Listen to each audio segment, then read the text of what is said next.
One of the things that's crazy about this book, about the book of Malachi, is that as Malachi closes down, there is a 400-year silence from heaven.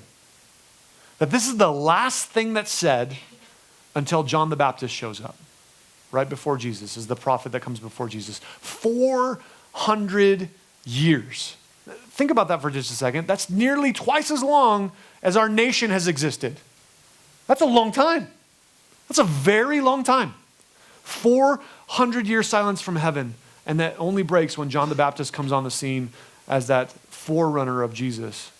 Here's the thing that I want to encourage you with in this, that when God is silent, don't lose heart because he's already spoken. Remember the last thing God says to the people as he closes this down? Remember the law of Moses. He's about to go silent on them, but he says, go to my word.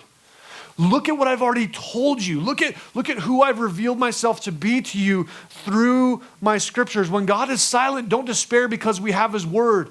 We need to rely less on a supernatural experience and more on what he has already said to us in his scriptures.